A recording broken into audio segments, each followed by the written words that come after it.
Councilmember Graham. Here. Councilmember Crafton. Here. Councilmember Vlock. Here. Councilmember Rubio. Here. Councilmember Schmidt is absent and excused unless objection is raised. You do have a quorum, Madam Mayor. All members are with us in chambers except Councilmember Crafton, who is participating telephonically. Please stand for the Pledge of Allegiance. Councilmember Rubio, would you please lead us? I pledge Allegiance to the flag of the United States of America and to the republic for which it stands, one nation under God, indivisible, with liberty and justice for all.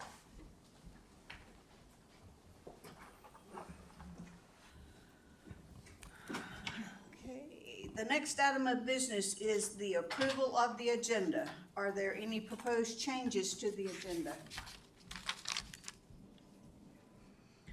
Hearing none, the agenda is approved as presented. We are now at persons to be heard, a time for members of the public to share their views with the council. This is not a question and an answer period or time for dialogue. Speakers may be referred to administration, or issues raised may be taken under advisement by the council or administration.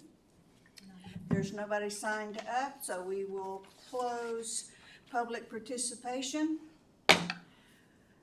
There is no unfinished business, so we'll move directly to new business. Madam Clerk, please read the items by title. Thank you, Madam Mayor. We have a presentation.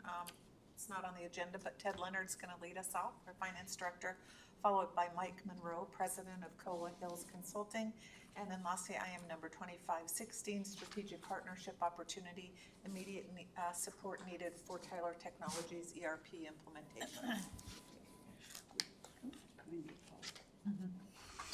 Is there a motion to enter committee of the whole? Madam Mayor, I move that we enter the committee of the whole. Is there a second? Rubio seconds. It has been moved by Councilmember Vlock and seconded by Councilmember Rubio to enter committee of the whole. Is there objection to the motion? Hearing none, the motion is adopted. The time is 6:03 p.m. Council, I'd like to begin by inviting Interim Finance Director Ted Leonard to give his presentation. Following that, we'll hear from Mike Monroe of Cohill Consulting, who will also be presenting. Mr. Leonard, you're up. Thank you, Madam Mayor. What I would like to do tonight, the reason we asked for this special meeting was to be able to go where we are at and discuss where we're at with the ERP platform, the Enterprise Resource Planning System that the council initiated in 2024 with the Kenai report. And then in late 2024, the city selected Tyler Enterprise to utilize as that platform. And I wanted to give you an update and also request that we need more resources to complete the Enterprise Resource Platform implementation. Originally, it started with a 5-year contract for $1,593,227. With that contract actually being 3 years of implementation and licensing, then 2 more years of licensing. So what I thought I would do, and I'll try to go through this fairly quickly, is just give a little presentation of the path that started us on this route, and then also show you where we're at and where we need to go. And then we also have, again, as Madam Mayor said, Mike Monroe here in the information memorandum.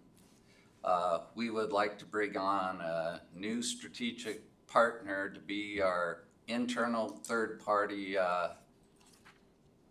partner in moving this program forward.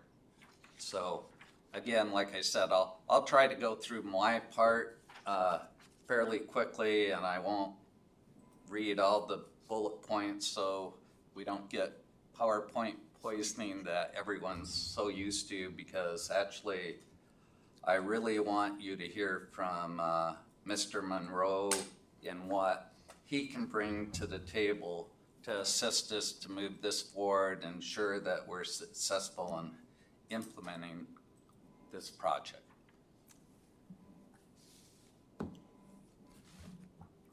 So hopefully this works. Again, the core project goal of this when we started was that we had a very old legacy system. The Novaline system that we have actually was introduced in about 2003 or 2004 when finance under my direction purchased CitySoft, and it's sort of been gobbled up from HTE to SunGard to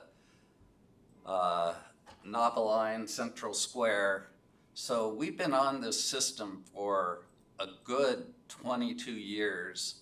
And then also, as Mr. Monroe pointed out, I think the HTE system goes back even longer. So we're on a very old legacy system. We need better access for the users.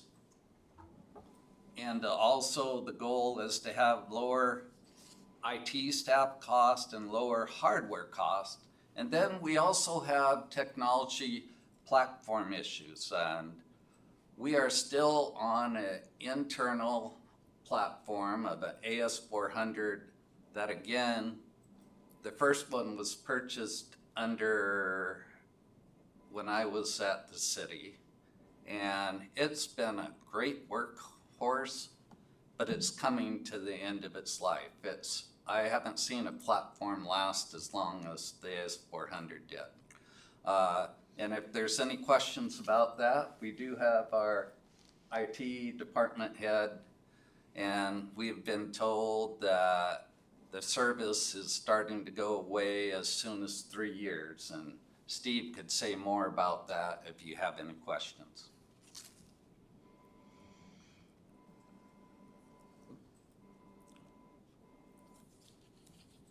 The project objectives were to improve customer service experience, improve employee productivity and satisfaction, and improve reporting capabilities.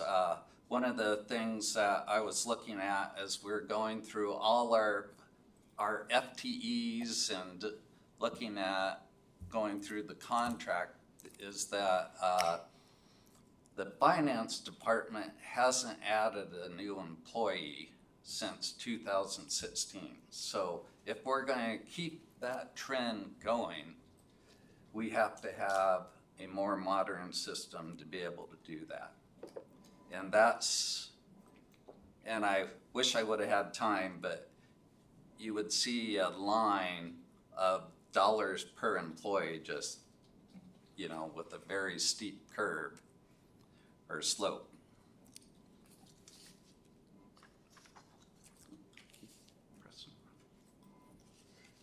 And again, this is also to improve decision-making capabilities for both administration and the council. We want to be able to provide dashboards and analytics that can be accessed by both administration, by department heads, by functional area managers, and then also be able to give timely and accurate information to the policy decision makers, the council.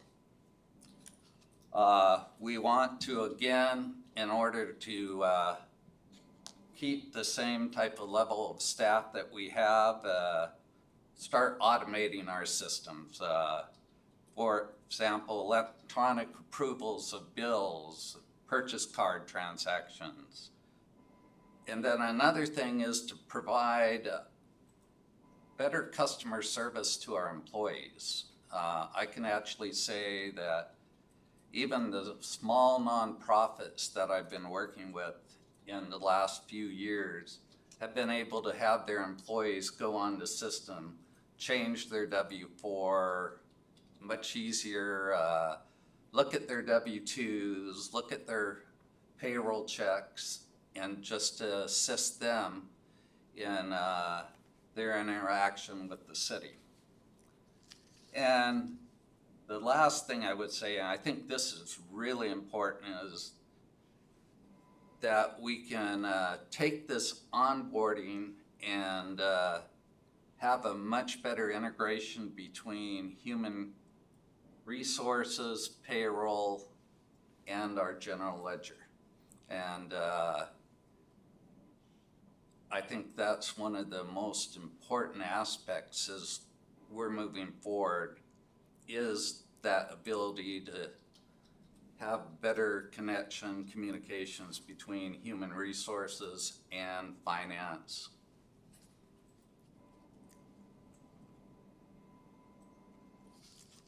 And then the criteria for project success.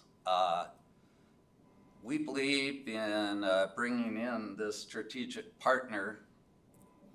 If the council approves this, it would help us with the buy-in with departments and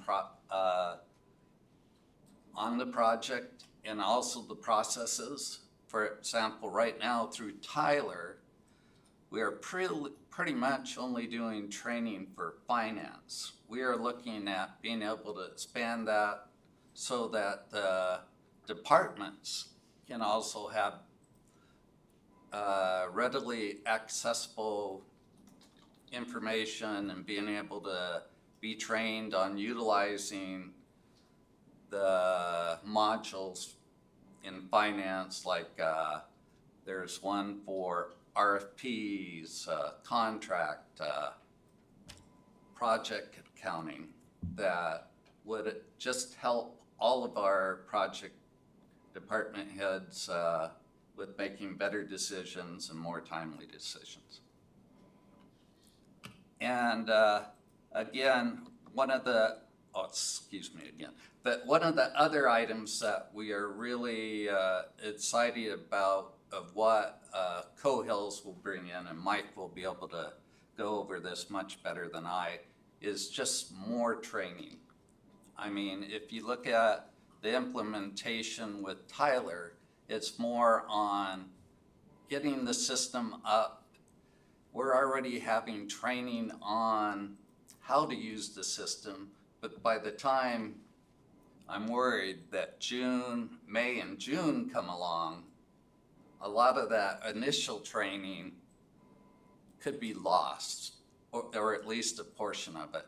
Whereas if we have our own project manager that has the training resources, we can be sure to be ready to go live on July 1st on finance, and then the same on HR in January of 27.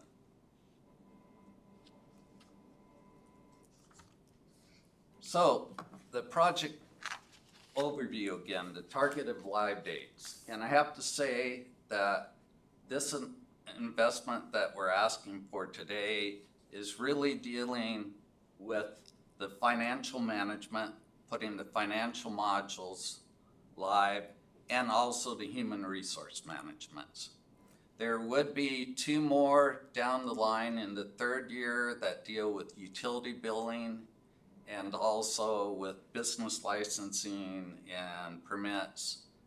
And to tell you the truth, based on discussions with the IT director, if we have a strategic partner like Cohills, we're hoping to speed that up so that we could have utility billings off the old AS400 platform earlier than 3 years down the line.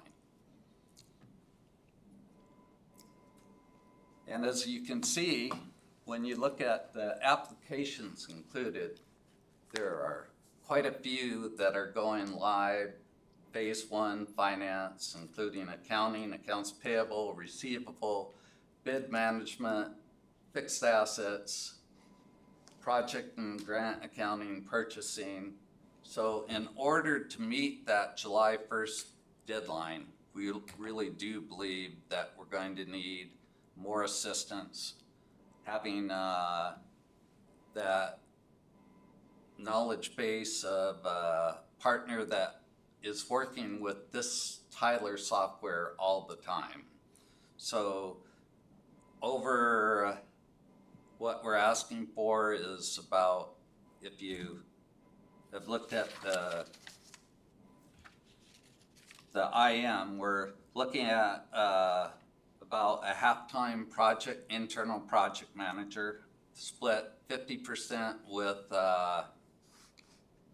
HR and 50% with finance, and then over 1,200 hours of subject matter expert support for the configuration, integration, testing, and training.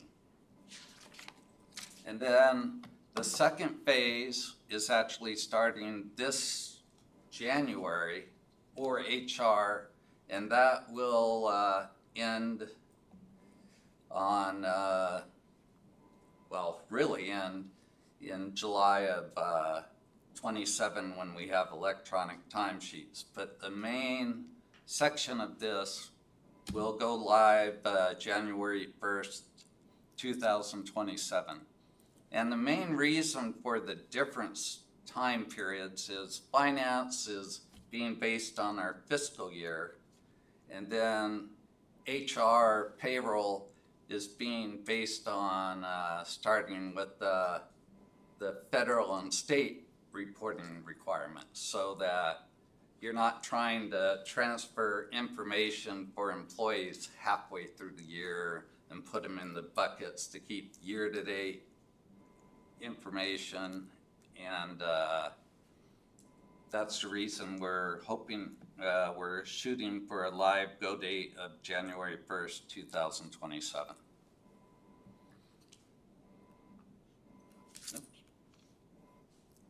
And this again is just sort of the pathway. And right now we're in the access, we've gone through the assess and define what we're going to need. We're in the preparing the solution, getting ready for production readiness. And the production readiness is really where we're going to need Cohills to assist us in the strategic, as a strategic partner. And here again, it's just defining the future. Part of where we need to go is in the second one, examining our business processes, challenges, goals, and objectives, because without doing that, you're not going to be successful in implementing a new ERP system. Because what happens is that we're not a big enough entity to tell someone like a Tyler, we need you to change your system to meet our needs. Luckily, Tyler is very flexible, but again, you never want to get, especially an entity our size, get into patches and trying to keep up to date with any changes that Tyler would make. So we are working to ensure that, and Mike will go over this in more detail, that our processes are ready to be utilized with the Tyler ERP system come July 1st. And then the considerations for success. And again, and I think that's why we're here, is this communications and asking, we have the executive mandate that we really need the support of administration and council in going through this ERP implementation.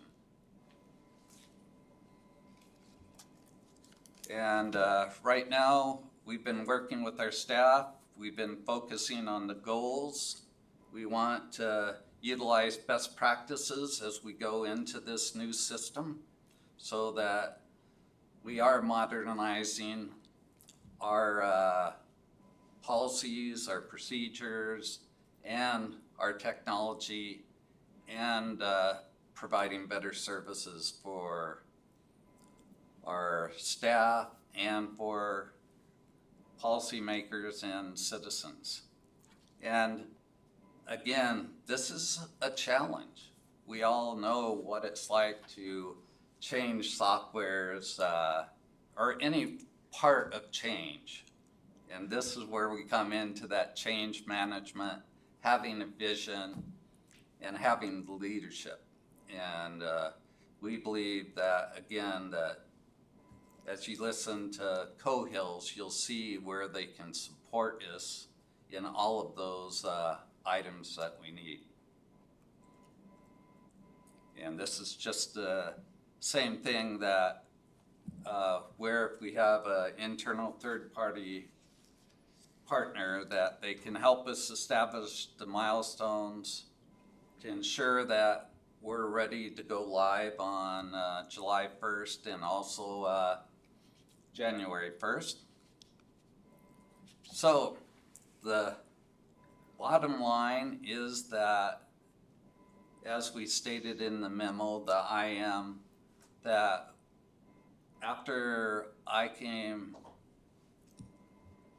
to the city, we could see in working with the controller and the staff that we were getting behind in the task, and that we did need to have a third-party internal project manager, as was suggested originally in the Kenai assessment. That I think what happened was, and again, I wasn't here at the time when the previous finance director decided that they could implement this in-house, was that they didn't realize, or that person may not realized there's a difference between wanting to implement just a financial management system, a new general ledger, accounts payable, accounts receivable, and especially at different type of governmental organizations than with the city, where you have utilities, you have enterprise funds, you have a large capital project, and then you have several different type of functions: police, dispatch, finance, public works, roads. So I believe that when we were looking at the time that we could implement it internally, that those complexities weren't taken into account. As you look, I believe I looked at the ERP implementation, and they were estimating that it was going to be about 1,000 hours through the HR implementation for the city staff, not including Tyler. And the last thing I would say with Tyler is they are doing what they're supposed to do in the contract. When they say project management, they're telling us this is what you need to have done or completed by this time, and trying to help us stay on track. But they aren't, as Mike would say, something about baking. They're not giving us, they give us the recipe, but they're not assisting in actually baking the cake. So that's where we believe that we need assistance. We are asking for approximately $560,000. That's in the scope that we gave from Cohills, that includes about $532,000 for project management and subject matter experts. And that's pretty much my quick presentation. I can answer any questions that the council may have based on the IM. And Mr. Graham? Thank you. Thank you, Ted. Lots of good information there. So this proposal for, project implementation, are we, the city, still gonna be spending about a quarter of our time, about 1,000 hours, putting stuff in, or are they gonna be doing the data transfer? Because it seems to me the data transfer is where we're kind of getting hung up, Well, from what I've been reading. And then the second question would be, your IM talks about the $500,000 coming from CIP funds. So is this coming from, is this coming from projects that we're canceling? Is this coming from projects that we've finished but we overestimated? Where's the money coming from? through the mayor to Councilmember Graham. Let's see. The easy on the question for the money. Actually, I'm for right now suggesting with the ordinance that I would bring forward that we would utilize 500,000 of the approximately 38 to 40 million that we have assigned for capital projects. We will be within the next month coming back to the council on an ordinance that would bring back money into the different fund balances based on projects that are completed, and that we want to be completely transparent going into this next budget year, if that makes sense, that we have a clean slate as we present new capital projects to the council. But the bottom line right now, to get this through by October 13th, we would be asking for the 560,000 to come from that reserve we have for capital projects from the general fund.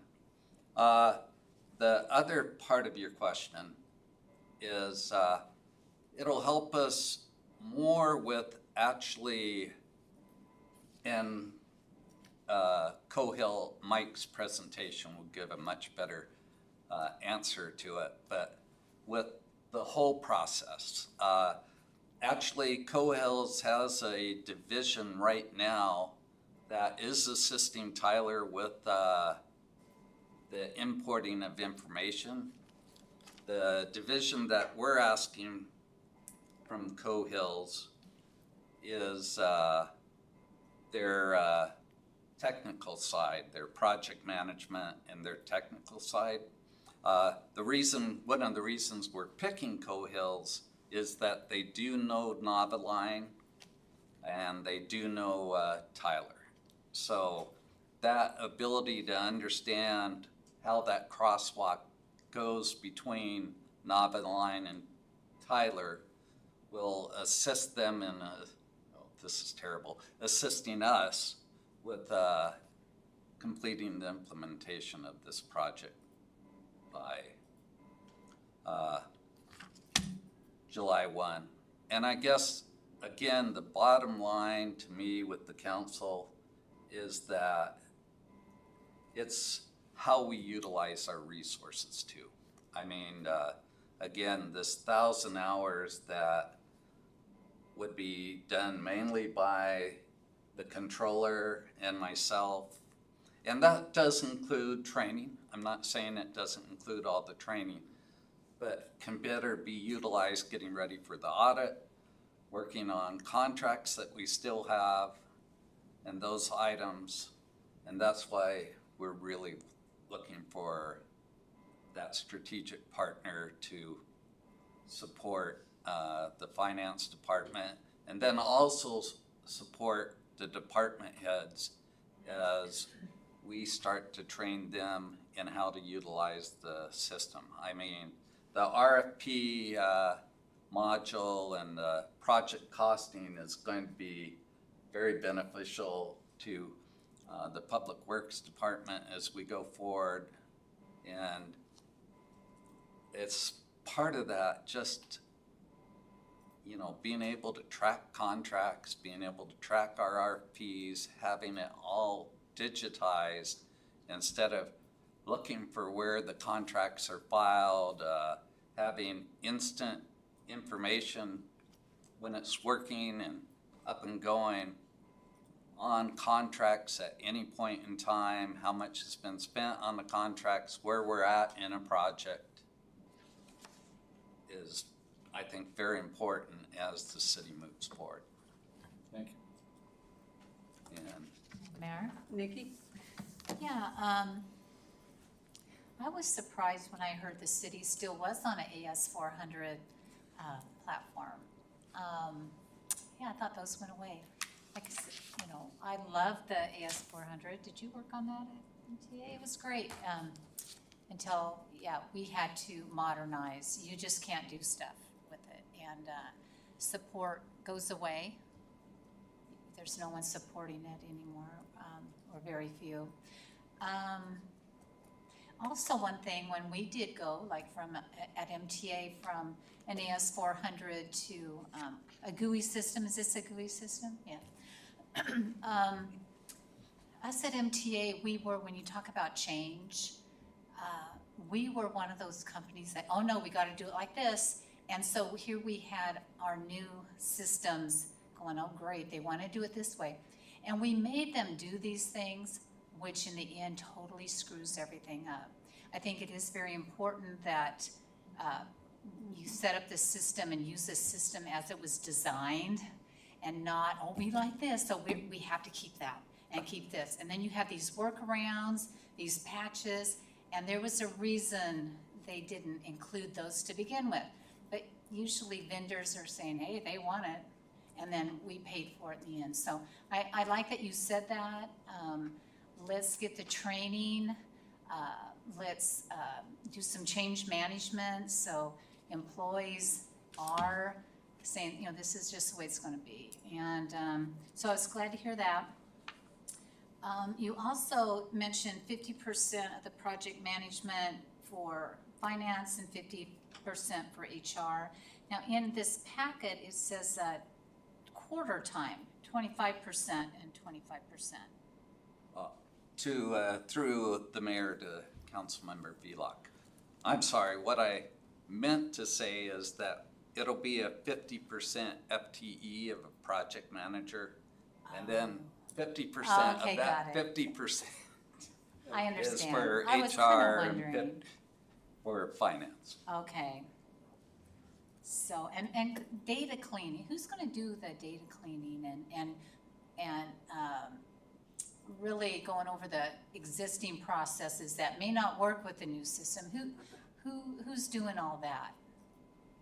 Through the mayor to Councilmember Velock. We're actually looking at Cohills has that capability to do that. One of the reasons that we're wanting to use the sole source with Cohills is that they have that expertise too. Okay, that's good. Okay, thank you.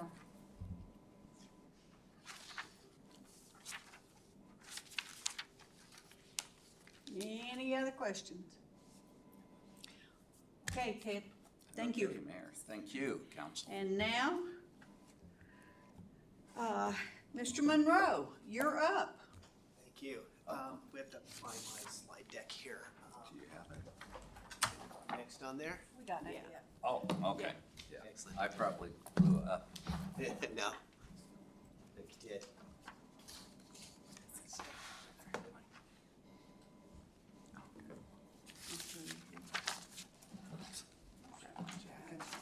Your way.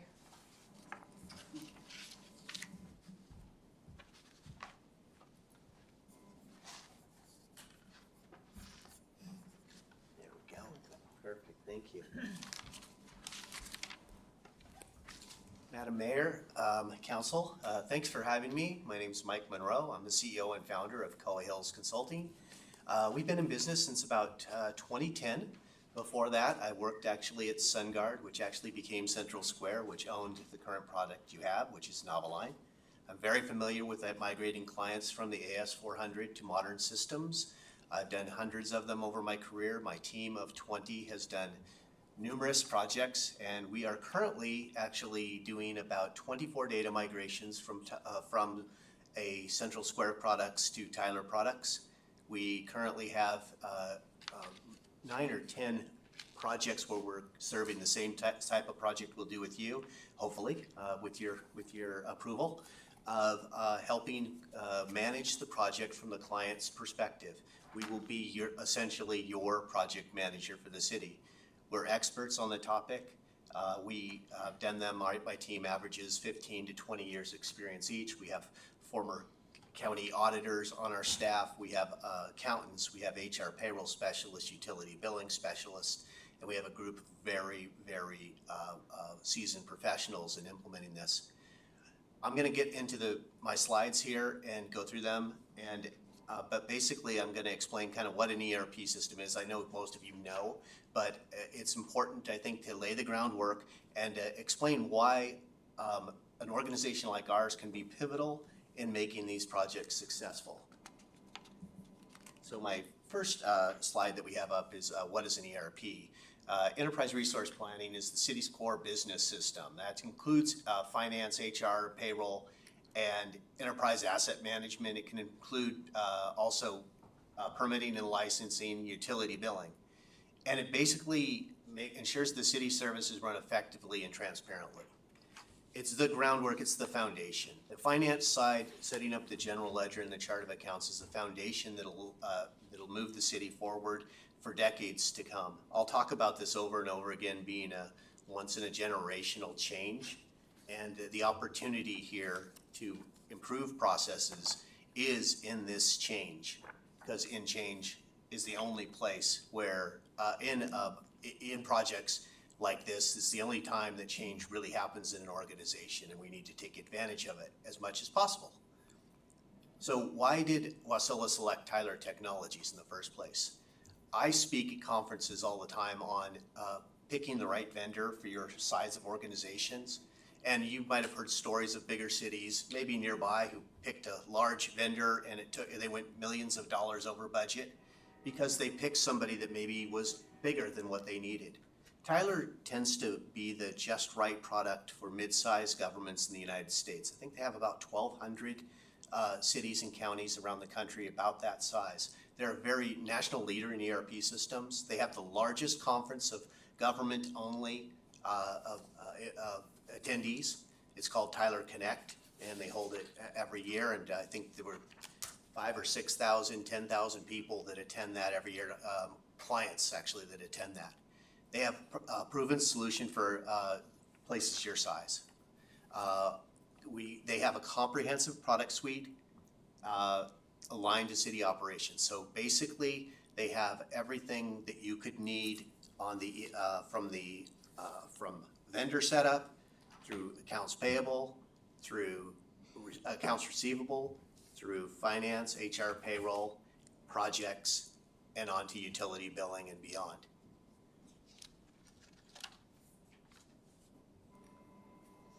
So why this project now? Your current system was implemented in the early 2000s. Now it's outdated. You mentioned, the AS400. Yeah, we've been migrating clients from the AS400 since the early 2000s, since mid-2010 was when we started. These processes that were carried over into your system in the early 2000s were actually from the system installed in the 80s. So your processes were actually already dated by the time you implemented the new system. It's pretty common for people to implement a new system with exactly what they do now, and they push it into the new system and they go live. And they don't take advantage of that opportunity. I think everybody that I've worked with here so far has a good vision for where they want to be. And when they saw the demo from Tyler Technologies showing all this technology that they could be utilizing, they realized that they wanted to achieve that objective.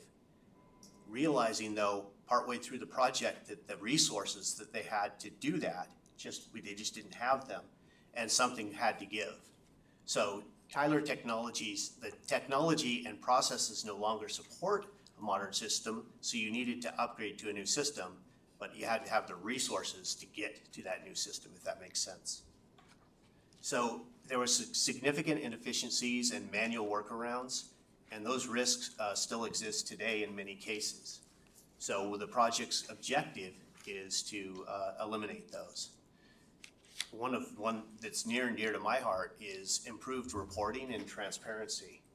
I want everybody in the organization and all the stakeholders to be able to see where any project is, any grant is, anything is, if they want to look it up easily without having to ask somebody to send them a report. I want Public Works to be able to have their own dashboard where they can see all their projects' health. They can have a burn rate on all their grants so they can see that. I want HR to be able to see all the people they're onboarding. I want the council to be able to see the financial solvency of the organization. The objectives of the project are clear, but to get to those objectives requires somebody that's been there and done that a lot of times. So what are the ROI and the risks? Streamlined processes reduce manual labor and better service delivery. It's a given. Improved transparency and accountability and compliance. With a modern system, you can achieve that objective. The risks are failed projects elsewhere have seen costly delays, wasted funds, eroded public trust. Our team does projects all the time. You have checked our references, you should continue to. We don't go over budget, but we also achieve on time, on budget, and on task, meaning what we set out to do, we do. Doing it right ensures a long-term value and sustainability for the city. And I'm gonna grab my water real quick here, just 1 second.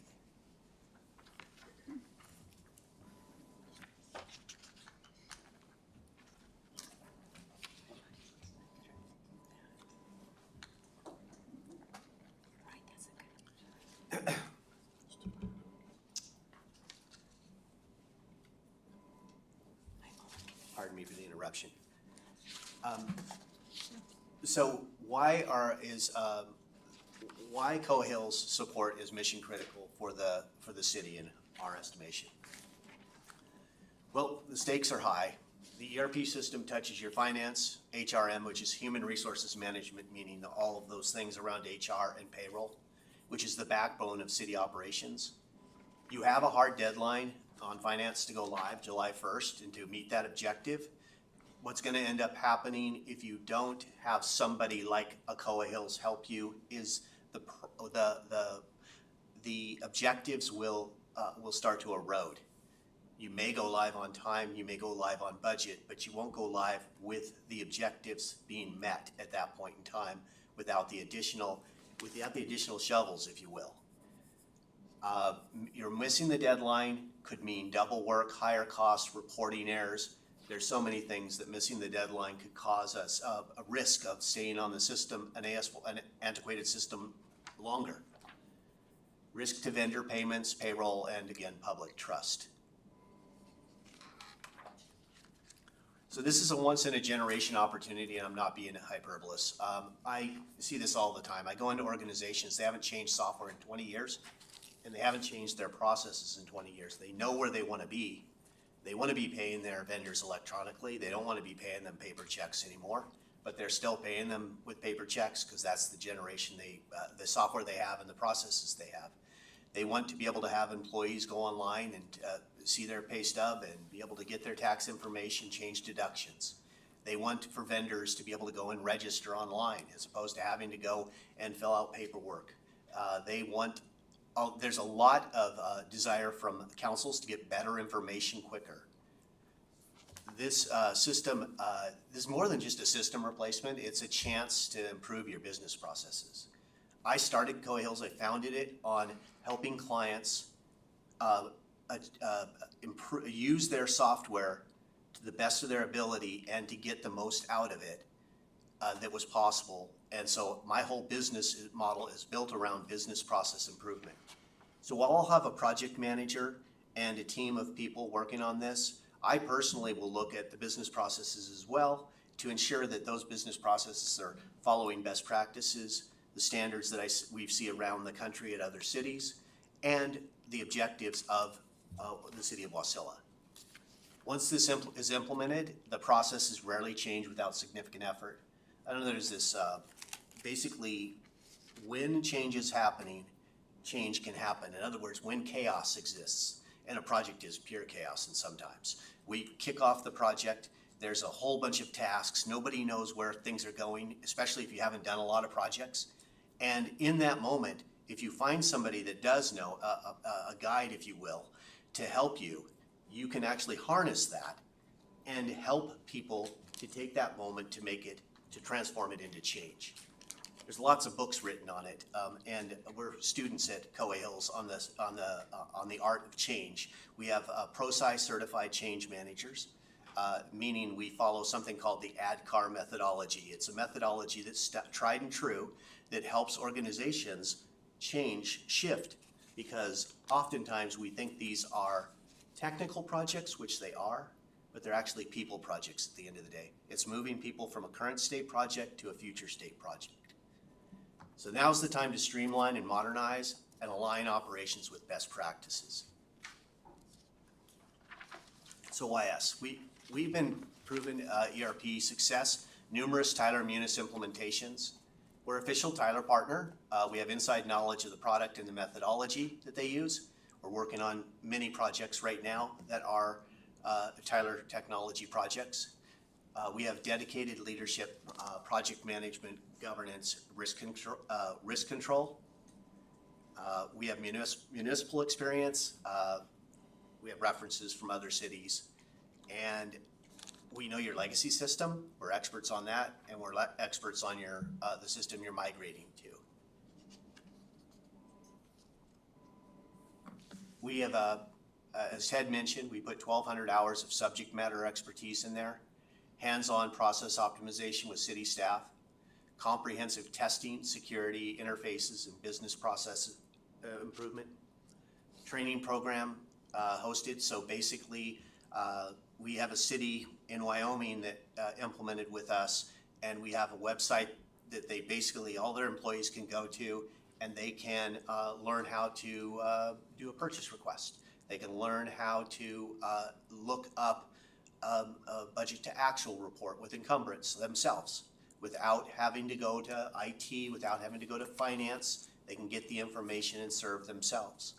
We use that tool not only to bridge the change that's going to happen, but to sustain it once the project is over. To keep, because a natural tendency for people is that they slowly but surely might go back to how they used to do it if we don't have sustained education. So we believe that this is a really huge difference maker. Honestly, we've only been doing it for about 4 years, the training portion. And since we have, our project satisfaction at the end of the project when we do our project closeout is much higher. The clients are really appreciating it. Also with this tool, this training tool, some places like the city in Wyoming actually use it in Parks and Rec now to onboard employees and at no additional cost. So they actually learned how to use the tool during the project, and now they're using it for other things outside of what was originally intended. So we believe that this is protecting the city's investment. The change control management will avoid scope creep and surprise costs. If you don't have change control, you have the potential for things to wander into the project and things that weren't part of the original scope. We will be protectors of the scope. If the scope said that you were going to have a project ledger set up, it will be set up. If our scope says you are going to have budgeting in the system, it will be set up. But if the scope says you have, somebody comes and says, well, why isn't this in scope? We won't let it in unless it's approved by the executive team, if that makes sense. Budget monitoring. We have a dashboard that everybody here will have access to, Anybody you tell me to give access to, I'll give access to. We use smart sheets. You'll be able to see where we are in the budget. You'll be able to see if we're falling behind. You'll be able to see where we're ahead. You'll be able to see our issues. There'll be a place to enter issues. There'll be a place to enter change of scope if you request it. The governance model, will keep the council and leadership informed. We will always make sure that our questions are answered as they come in, but we'll also have monthly reporting to make sure that you're kept apprised of where we are on the project. So, detailed documentation plus staff capability building. There's an excellent question asked earlier about, will these hours reduce the hours that you have to work? In some ways, yes. In some areas, yeah, there'll be some things that are the first setup of something, like say, for instance, we set up something called hubs. We can maybe help get those all set up. But we also want to train you on how to set up your own, so when we leave, you can support yourself and you're not dependent on a vendor to support you after we leave. Our objective is to get you to the point where you're completely self-sustainable and don't need to hire anybody to help you with things. That takes a little bit of time, but we're going to be able to trickle that time over a longer period of time, thus allowing you to keep up with your daily chores. As one person, I went to a client one time and they said, I have another job, Mike. I don't have just this project. And everybody has another job. They don't have the project. Our job is the project. So you hire us to do some of the work that maybe is mundane and not necessarily something you have to repeat.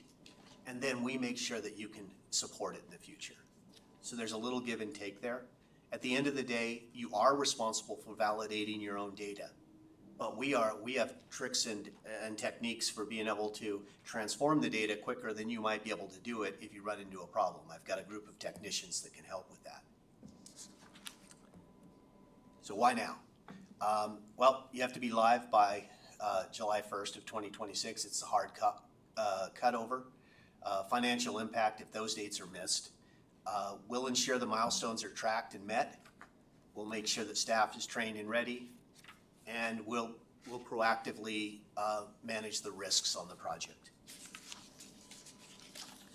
We believe in long-term partnerships. We are currently, we have about 85% of our customers are repeat customers. And I tell my staff, yeah, the other 15% are going to eventually. But 85% of our customers come back to us time and again because we've helped on other projects. Our support will go beyond live. We'll help to optimize enhance processes and help with strategic guidance. We're trusted advisor for future technology decisions. For instance, what you do with with budgeting systems or transparency systems. Our team knows all the systems that are out there. We can help advise and help the city with other technologies as they come up, whether they're a good investment, bad investment, or perhaps need more information. And then in closing, the ERP is mission critical. We deliver on time, on budget, with confidence, and on task. We hope you'll approve our continued support. And just to emphasize, this is a once-in-a-generation opportunity to modernize and improve city processes, and our team is well-versed and practiced in doing so. I went pretty quickly through that, but I wanted to also honor your time because some of mine was repeats of Ted's, and I'm sure you have questions, and well, you should.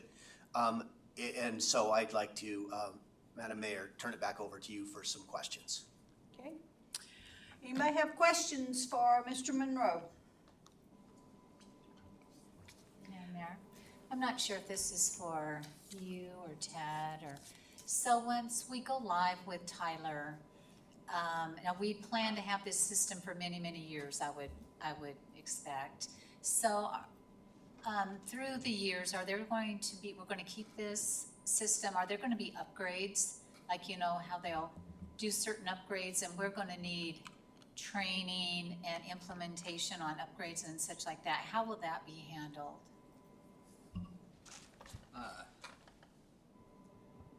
Will we use Hill for that also? Madam Mayor, or through Madam Mayor to Councilman Velock, I would envision so. As any software that you have, like Mr. Monroe said, you're going to have upgrades, and I guess, Mike, how long has Tyler been in business, municipal? Since I'm guessing, I can't remember exactly, the 70s, I believe, is when they started their first product. And they do routine upgrades to their system, and most of the time it doesn't require an outside, it's not a big enough change if you keep up. It's like keeping up with a car. You know, if you keep up with it, you don't really have to have the big costs. It's maintenance, if you will. I didn't mean to interrupt. Nope. Okay. Madam Mayor, Councilmember Velock, we do upgrade projects a lot of the time with clients, but usually it's when they've fallen behind because they didn't keep up. If you keep up with your the software and you're within a year or two of the current version, you should be fine. Upgrades are most of the time not major upgrades. Once every 10 years or so, I've noticed software vendors will have a major shift, and those might require a little bit more help as technologies change. You can imagine technologies shifts, how quickly it shifts now compared to even when I was young. It is just, sometimes 2 years is a huge difference in technology. They do try to keep up though, and upgrades should be, for the most part, low cost because you're on a product that's pretty thoughtful about what they push out, if that makes sense. It can cost. It depends on if you're implementing new features too. Good question. Mr. Groom? So on that same subject, Mr. Monroe, you talked about, new upgrades being pushed out and things like that. I think back to automobile maker Tesla. Yeah. Okay, so Tesla is a very much, computer-driven vehicle, and from Tesla owners that I know, Tesla just pushes out these software upgrades without which the vehicle won't work, but there's an automatic charge, and some of these charges are in excess of 5% of the acquisition cost of the vehicle. When these technological changes come out, I mean, are we looking at, well, we need to cough up another $100,000 just to keep our system running, or what are we looking at here? What is your history with Tyler? Yeah, so there are different types of software company through Madam Mayor, Councilman Graham. I have been involved with many software companies over the years, and there are some where it was kind of a given that you were to upgrade was gonna be a services contract of quite a large sum. And with Tyler, it seems that, well, you're not gonna pay more for the software. The software is kind of already there. You're not gonna get a charge for an upgrade. I've never seen that happen with them. They don't do incremental upgrades like Google, where it just happens one day, like Tesla, where it just happens. They do, and I can't remember their schedule exactly, but it's 2 to 3 times, 4 times a year where upgrades are available to people. You choose to do the upgrade or not. You can look at the release notes and see what's there. There's not a charge that goes along with it that says you have to pay for it because it's part of your maintenance to upgrade. Now, sometimes you will want to implement something new that you didn't implement before, like their grants module or something, and you may ask them for some service dollars to do that, and they will sell you that. So if there's services that you want, they'll sell them, but it doesn't cost to keep up with the software from what I've seen. And that's one of the reasons I wanted to partner with them, because I felt like my clients were getting a pretty fair shake when it came to upgrades. Madam Mayor, I have several questions if the council doesn't object to me hogging up time like I usually do. Stu, Yes, ma'am. Let me ask Ian. Ian, do you have any questions for Mr. Monroe? Not at the moment. You can let Stu talk. Thank you. Go ahead, Stu. Yeah, thank you. So, there's just notes scribbled down during your presentation here. You talked about a suite of services that Tyler operates, and then you're gonna make sure that we implement and we know how to use those. In your opinion, do we have the suite of services that we need for a city this size and with the departments that we have, or are we gonna be adding, modules in the future? Yeah, it's a great question, Madam Mayor, Councilman Graham. I can't say you will never add another module, and I would have to do a more thorough inventory, but from my initial look at the software that you purchased, it would have been normal in my history in the past, I actually put together contracts for ERP companies. When I worked at SunGard, I would have put together pretty much the same suite that you have of services and software. So are there other, yeah, there will be a few. Over the years, you'll want to add things on, like they just came out with, bought a company that's cutting edge of doing a priority-based budgeting. It's super exciting, but it's not really, they haven't really sold it on their new contracts yet. So if you didn't buy that, you might be buying something new like that. But as far as the base operations of the organization, I think you have everything you need to be successful, including project accounting, grant accounting, standard accounting on the finance side, procurement, disbursements, accounts receivable, fixed assets, grants management, et cetera, budgeting. And then on the HR payroll side, which is employee information payroll. I think you have what you need to be successful, yes. Okay, and I didn't hear you mention anything about public works, about utilities. Yep.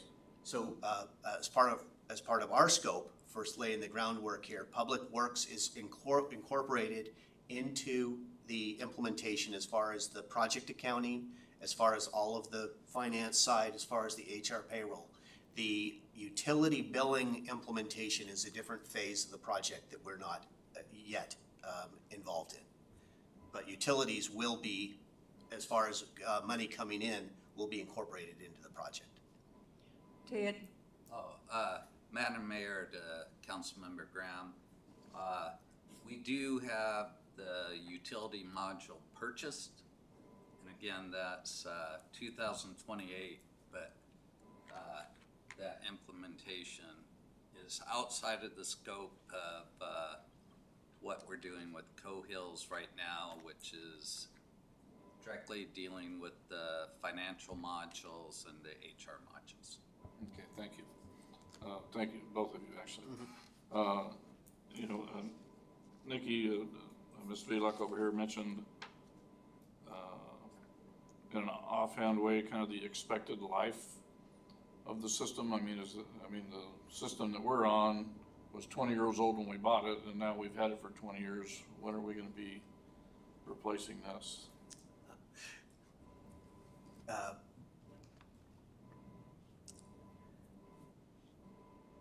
That's a good question. So when will you be replacing the current system?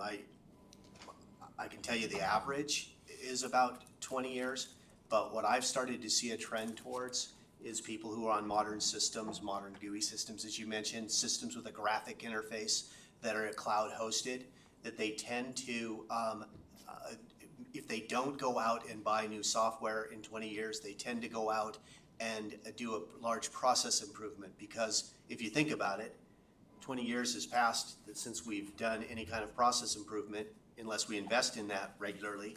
And so we would then go out and look at other software.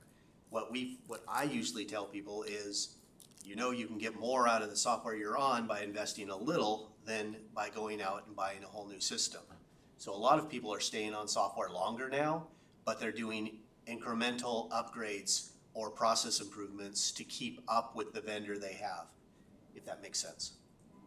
Okay. So And this question might bring Steve into the loop here. So with the current hardware that we have, You know, I mean, are we gonna be able to support everything that you've heard so far about this system? Or is this something that, where the hardware, we're gonna need to change operating systems in some departments and so on and so forth, or? No, the Tyler system is purely SaaS-based, which means we will have no on-premise hardware requirements, except for a computer that can access the internet, essentially. Okay, so basically they could do this with any Walmart computer, so to speak. Okay, great. I'm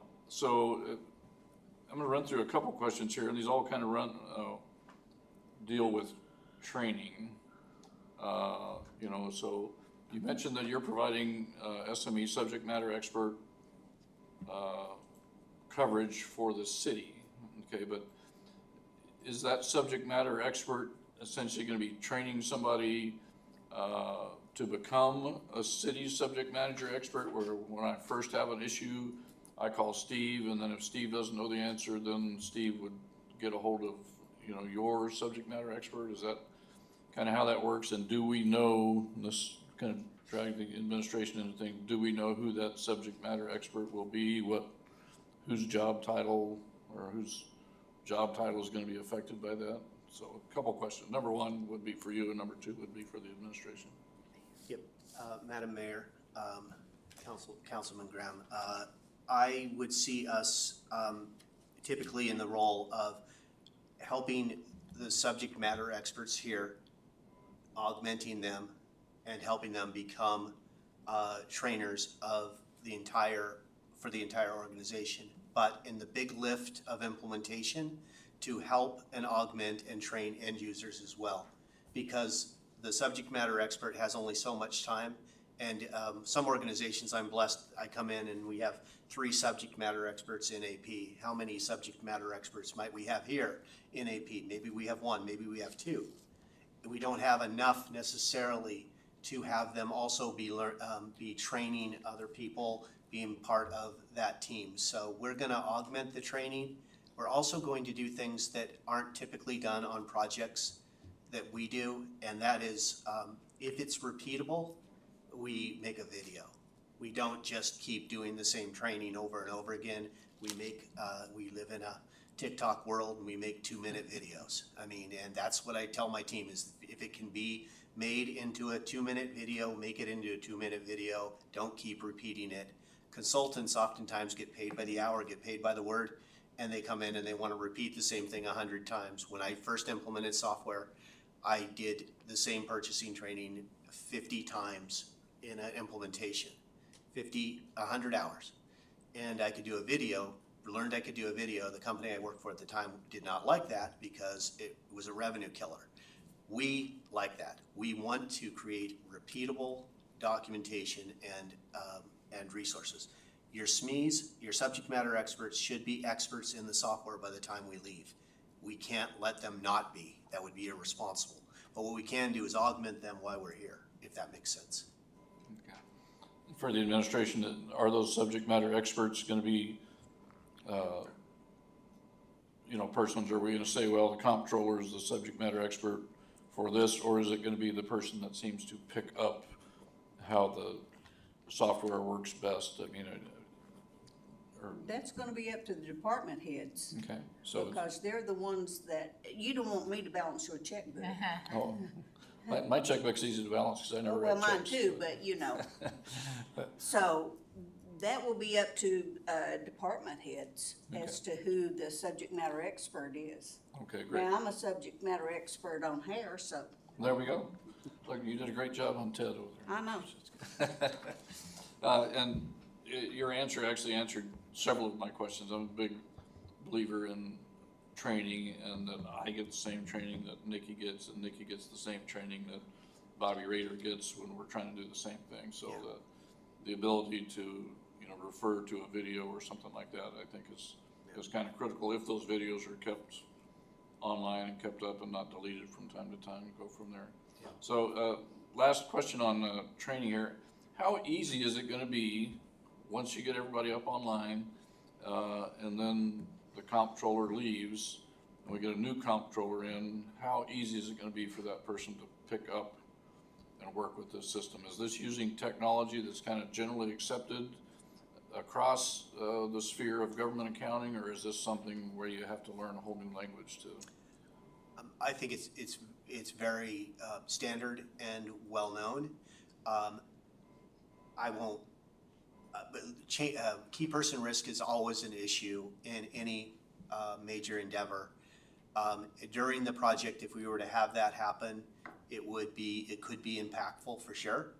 If after the project, we've done a good job of documenting things, it should make that transition easier.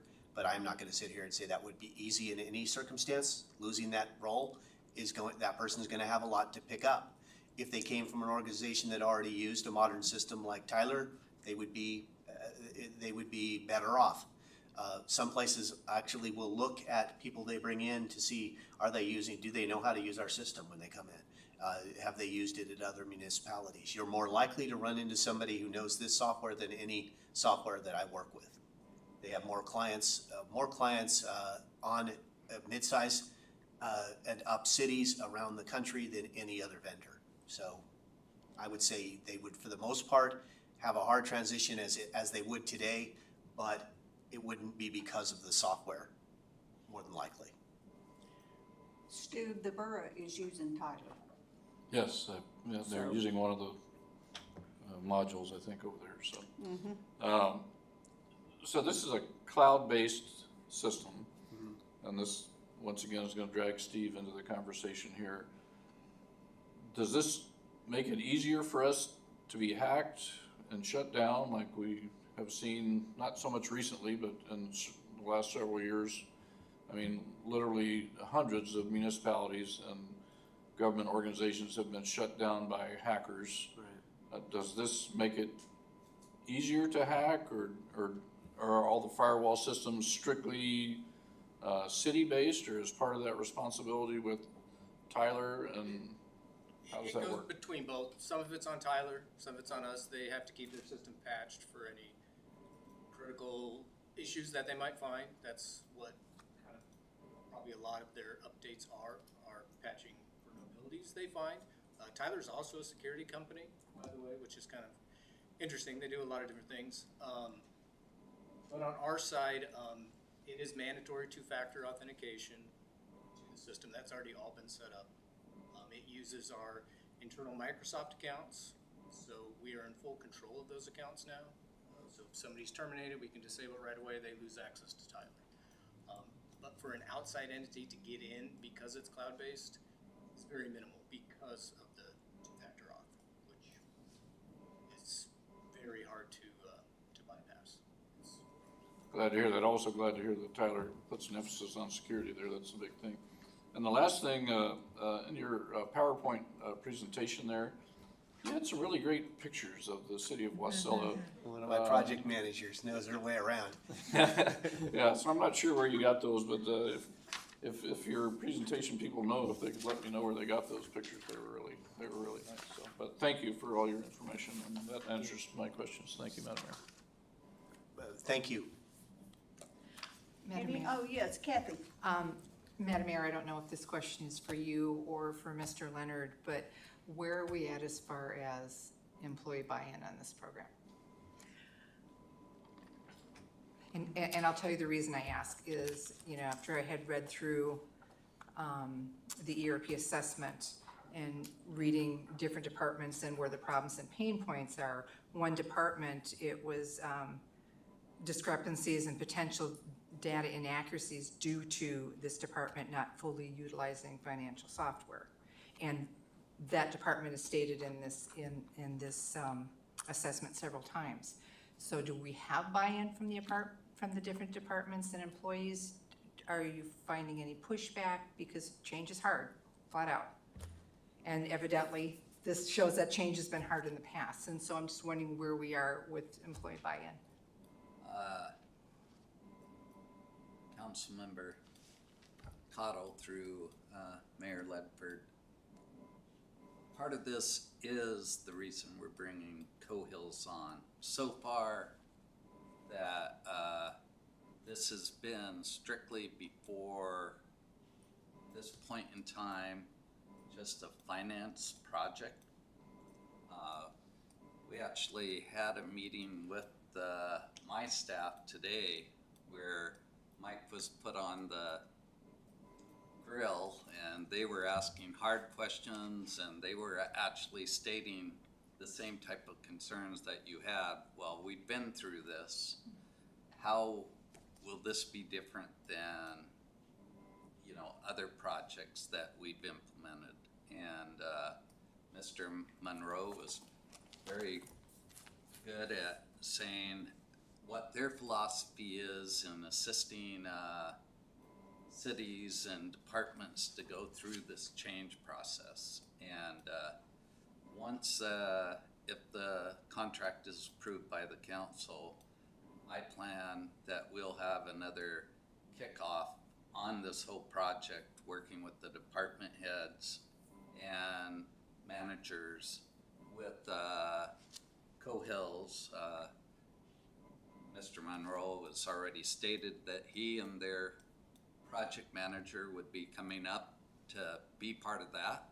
And again, yes, that buy-in has to be there. And I think that's where, you know, it's been a challenge with the CRP implementation so far, is that it's been strictly looked at as just a finance implementation. All right, thank you. Madam Mayor, if I may, Yes. just one more question. And through the mayor to Mr. Leonard, the ERP assessment did state very highly having a third-party internal project manager. But it also says that in tandem with the ERP implementation, it's imperative to engage a consultancy firm to redesign current processes and workflows. And without that, you're not gonna get what you're paying for. Is the processes and workflow design there, is that going to be part of this, or is that gonna be now another step beyond this? Through the mayor to Councilmember Cottle, we're looking that Cohills can provide, especially in this first two phases of the implementation, that their subject experts can assist us with those policies and procedures. I'm not saying that down the line that we might not need a different consultant to assist us with you know, policies and procedures, but for implementing these two phases, we believe that one of the things that we asked Mike and his team directly was that we realized that we have outdated business procedures and processes, and that we need assistance with that to make Tyler work. Because again, like you said, unless people buy into the change and we actually design different processes, which we're already working on just with our regular policies and procedures that we have, like, for example, we know that before we go live on this program, that we need to revamp our procurement policy. And that'll be in-house, and we are utilizing other experts that have internal audit skills to help us with that. But on the processes, business processes, we're looking at Cohills to assist us in that area. Okay, thank you. Mr. Graham? One more question to follow up on what Ms. Cottle had to say. You're talking about limitations and vulnerabilities. One of the things that you identified in your this lengthy report here was one of the problems was with our current system is user unfriendly interfaces. Basically, it's hard for people to find the data they need because accessing the data is problematic because it's not a logical flow. So much like Ms. Velak mentioned, is this a graphical user information, a GUI, something more that people are more used to seeing? on their home computers, on their kids' school computers, or is this something that's kind of menu driven? You know, how is this Tyler system and your training gonna solve this user unfriendly interface problem? Right. Through Mayor Ledford, Councilman Graham, we're familiar with the dynamic of an unfriendly user interface, and so are you. I believe you have one right now. In the current system, it, as in a graphical interface, it can't be configured as well to be, it doesn't look like what you do when you go home and you work on your PC at home. This system is a modern system. It has a modern user interface. It's cloud-based. The screens are intuitive. The hubs that we set up are specific to individuals or groups of individuals. So we could have the head of Public Works could have their own hub to see the health of all their projects and the burn rate on all their grants. So yes, it would be basically very intuitive and something like you would be used to seeing when you're out looking on Amazon or on the web. But it'll also be, and complexities come into sometimes the fact that somebody doesn't know how to use the system, because there are processes that can't be simplified.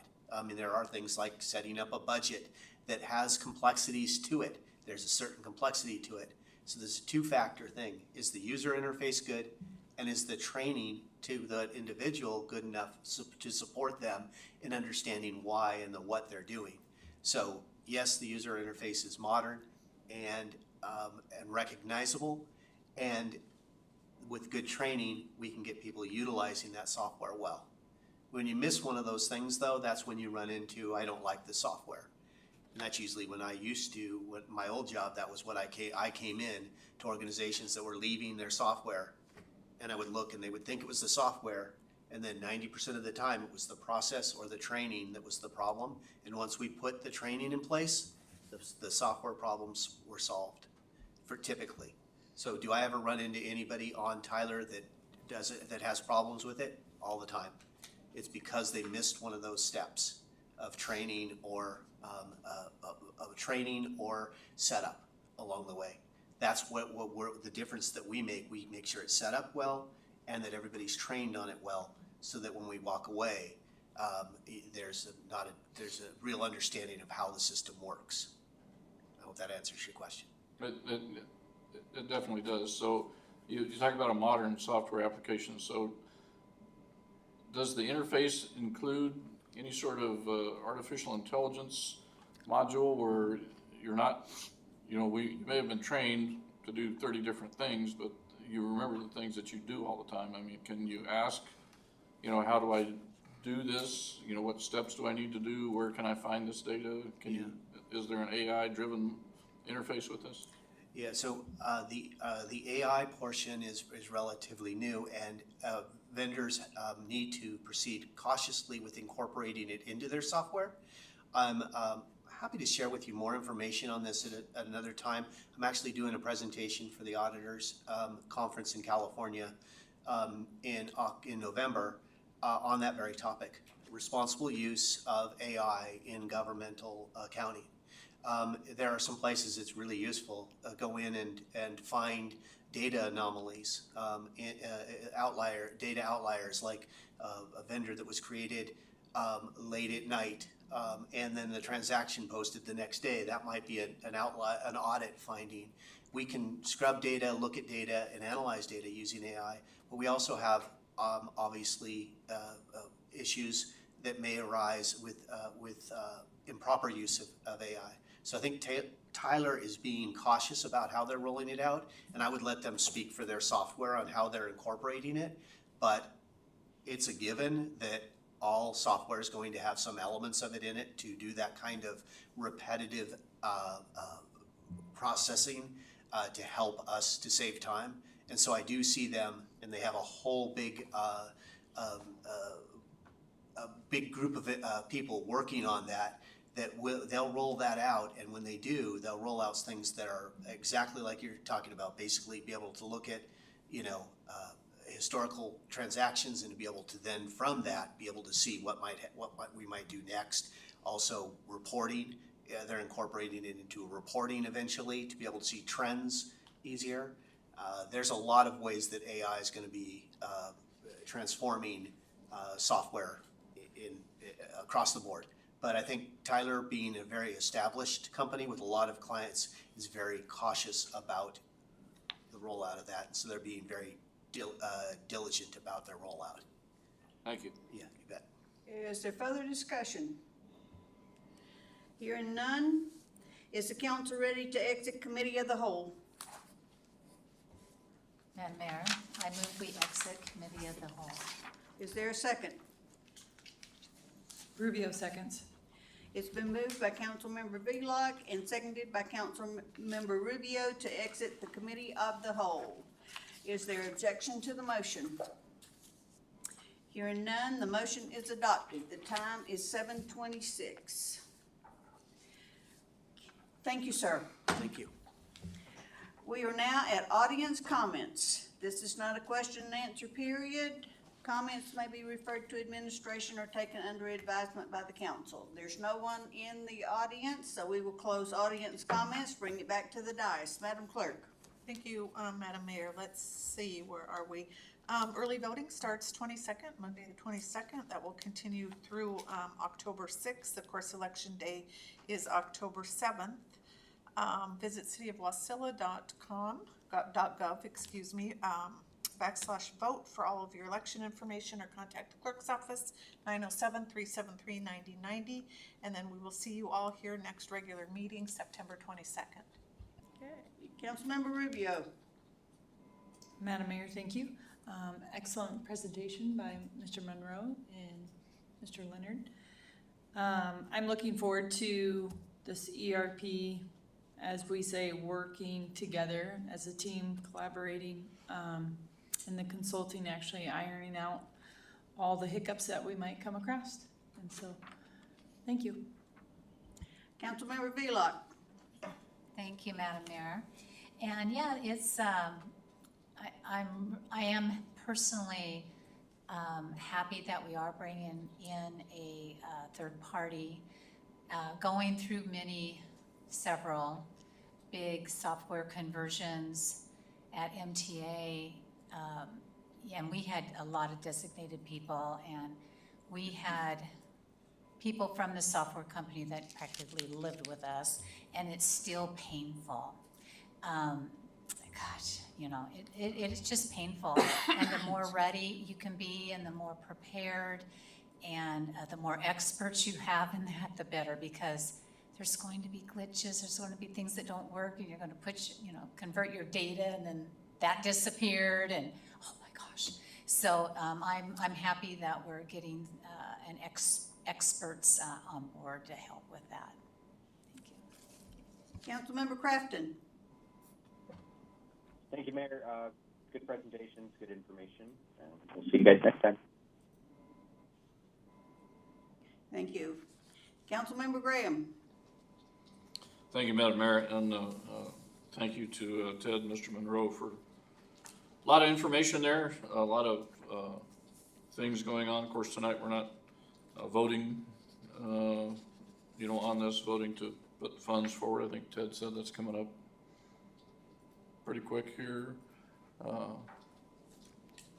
October 16th or something, was it Magic Day? 13th? Do you want?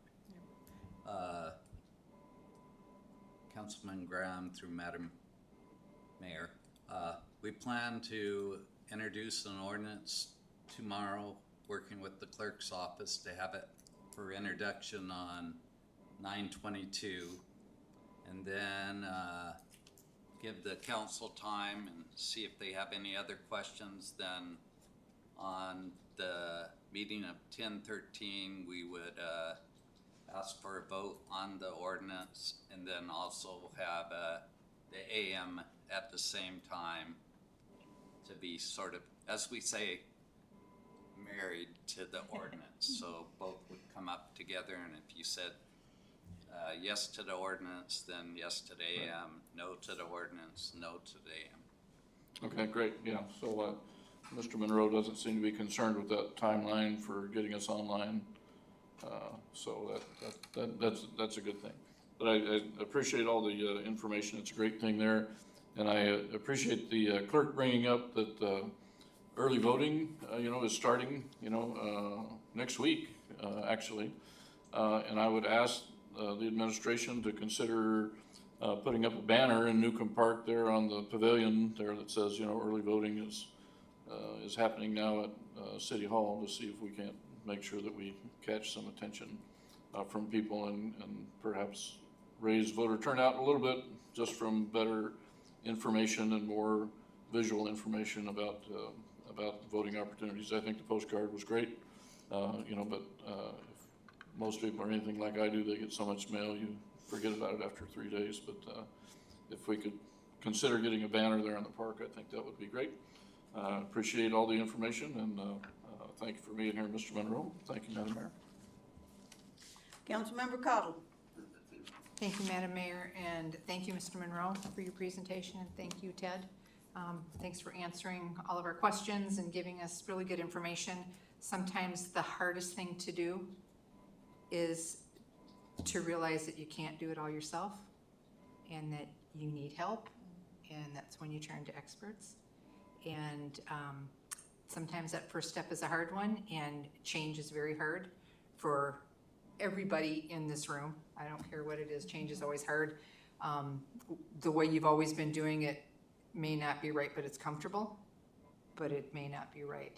So I think this is going to be taking a really good step toward the future and for implementation, for cohesiveness for the city, and for transparency for the city. So thank you for all your information tonight. That's it. Okay. Mr. Monroe, thank you for the information, and Ted, thank you. Because I definitely don't want to get in the situation that Anchorage is in. They started with 12 million and now it's up to 100 and some million, and one hand can't talk to the other because everybody wanted it this way. So, my opinion, we need to do standardization instead of customization. And that way, we don't end up in a mess. So, but again, thank you. I look forward to coming on up,